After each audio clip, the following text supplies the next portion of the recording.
السلام علیکم ورحمۃ اللہ وبرکاتہ۔ عزیز طلبہ، میں آپ کا اردو مدرس شیخ ذاکر آج اس نئی ویڈیو میں آپ سب کا خوش آمدید۔ عزیز طلبہ، پچھلی دو ویڈیوز میں ہم نے ڈاکٹر سر محمد اقبال کی حالات زندگی اور ادبی خدمات کا ذکر کیا ہے، تو ابھی بھی ہمارا موضوع جو ہے وہ ادھورا ہے۔ آج ہم بات کریں گے علامہ اقبال کی جو آپ کی نصابی کتاب میں دی گئی نظم ہے جگنو، اس کی تشریح کریں گے، ہم اس کی وضاحت کریں گے۔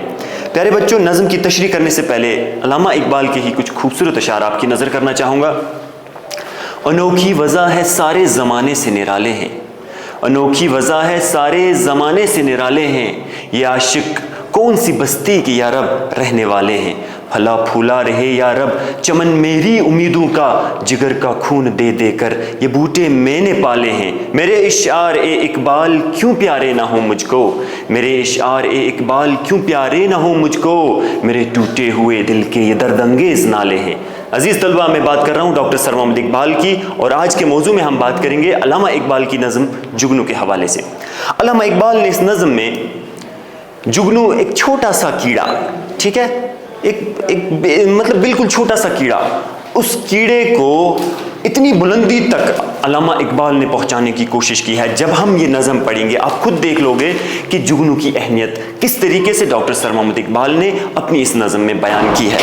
علامہ اقبال اپنی اس نظم میں کس طریقے سے اس نظم کے حوالے سے خاص کر جگنو کو جو ہے سامنے رکھ کر جو الگ الگ تشبیہات کے ذریعے ہمیں سمجھانے کی کوشش کرتے ہیں۔ وحدانیت کہنے کا مقصد یہ ہے کہ ہر ایک چیز جو ہے اللہ تعالیٰ کی بنائی ہوئی ہر ایک چیز جو ہے اس کی ایک اپنی خصوصیت ہے۔ میری بات سمجھنے کی کوشش کیجیے گا کہ اللہ رب العزت نے جو بھی کچھ بنایا ہے، اللہ رب العزت کی جو کوئی مخلوق ہے، کیڑے مکوڑے چرند پرند درند جو بھی کچھ ہو، اپنی جگہ پر ہر ایک کی اپنی اپنی خوبی ہے، ٹھیک ہے۔ اب اس مثال لیجئے جگنو کی، ٹھیک ہے۔ جگنو جو ہے باغ میں باقی کیڑوں کی نسبت باقی کیڑوں کی دنیا میں ایک جگنو بھی ہے، لیکن وہ اپنی روشنی کی چمک کی وجہ سے سب سے منفرد جو ہے وہ دکھائی دیتا ہے۔ تو آئیے ہم ایک ایک کر کے ہر ایک شعر کی تشریح اور وضاحت کرنے کی کوشش کریں گے کہ علامہ اقبال نے کس طریقے سے جگنو میں ہر شعر میں جگنو کی اہمیت کو اجاگر کیا ہے، ہر شعر میں جگنو کی اہمیت کو ہمارے سامنے پیش کیا ہے اور ہمیں کیا سمجھانے کی کوشش کی ہے۔ تو آپ کو بتائیے علامہ اقبال کی شاعری کی خصوصیت، جس میں ہم نے دیکھا کہ علامہ اقبال کی شاعری میں علامہ اقبال نے تشبیہات کا بھی اچھا خاصا استعمال کیا ہے، ٹھیک ہے۔ تشبیہات کا استعمال، اشاروں اور کنائیوں کے ذریعے اپنی بات کو پہنچانے کی کوشش علامہ اقبال نے بہت بہتر انداز میں کی ہے۔ تو علامہ اقبال کی نظم جگنو، پہلے شعر پر جاتے ہیں، غور سے دیکھیے۔ جگنو کی روشنی ہے کاشانہ چمن میں، جگنو کی روشنی ہے کاشانہ چمن میں، یا شمع جل رہی ہے پھولوں کی انجمن میں۔ علامہ اقبال کی نظم جگنو کا پہلا شعر، مشکل لفظ پہ جاتے ہیں۔ جگنو، رات کو اڑنے والا کیڑا جس میں روشنی نکلتی ہے، جگنو کی بات ہو رہی ہے۔ کاشانہ، کاشانہ کہتے ہیں گھر کو۔ اب شاعر اس شعر میں جگنو کی اہمیت کو اس طریقے سے بیان کر رہا ہے، ڈاکٹر سر محمد اقبال جگنو کی اہمیت کو یوں بیان کر رہے ہیں، کہہ رہے ہیں کہ جگنو کے وجود کی خوبصورت آمیز کے حوالے سے جس مقام پر پہنچا دیا ہے، اس کا اندازہ نظم پڑھنے سے ہی ممکن ہے۔ جو میں نے ابھی آپ کو کہا کہ علامہ اقبال نے جگنو کو کس مقام تک پہنچا دیا ہے، اتنے چھوٹے سے کیڑے کو، ٹھیک ہے، باقی کیڑوں کی نسبت سے علامہ اقبال نے جگنو کو اس پوزیشن پر، اس مرتبے پر پہنچا دیا ہے۔ آپ خود اس نظم کو پڑھنے کے بعد فیصلہ کریں گے۔ فرماتے ہیں اس شعر میں، کیا فرماتے ہیں؟ جب کسی باغ میں جگنو اپنی روشنی سمیت ماہو پرواز ہوتا ہے، جب کسی باغ میں، جب کسی چمن میں جگنو اپنی روشنی سمیت، ٹھیک ہے، یعنی کہ جگنو جو ہے وہ چمکتا ہوا آہستہ آہستہ باغ میں پرواز کرتا ہے۔ ماہو پرواز یعنی کہ پرواز میں مصروف، پرواز میں بزی، ٹھیک ہے، ہوتا ہے تو یوں محسوس ہوتا ہے، اس وقت ہمیں یوں لگتا ہے، اس وقت ہمیں ایسا لگتا ہے جگنو کو دیکھ کر جیسے پھولوں کی بزم میں جو ہے کیا سجی ہوئی ہو، جیسے پھولوں کی بزم سجی ہوئی۔ کہنے کا مطلب یہ ہے کہ یوں محسوس ہوتا ہے کہ پھولوں کی بزم سجی ہو، جب وہ پرواز جو ہے اس باغ میں کرتا ہے، چمکتا ہوا اس باغ میں اپنی پرواز میں مصروف ہوتا ہے، اور یوں لگتا ہے جیسے پھولوں کی محفل سجی ہوئی ہو، اور اس محفل میں جگنو کا وجود ایک روشن شمع کی مانند ہو، اور اس باغ میں جگنو یوں لگ رہا ہو کہ جیسے کوئی شمع جل رہا ہو، جیسے کوئی چراغ جل رہا ہو۔ اس پہلے شعر میں ڈاکٹر سر محمد اقبال نے جگنو کی اہمیت کو اجاگر کرتے ہوئے فرمایا ہے کہ یہ جگنو جو ہے، یہ جگنو کسی باغ میں جو ہے وہ پرواز کر رہا ہے، اپنی پرواز میں مصروف ہے، اور اس جگنو کو دیکھ کر یوں لگ رہا ہے جیسے وہاں باغ میں کوئی شمع جو ہے وہ روشن ہے۔ چلتے ہیں اگلے شعر پہ۔ دوسرا شعر،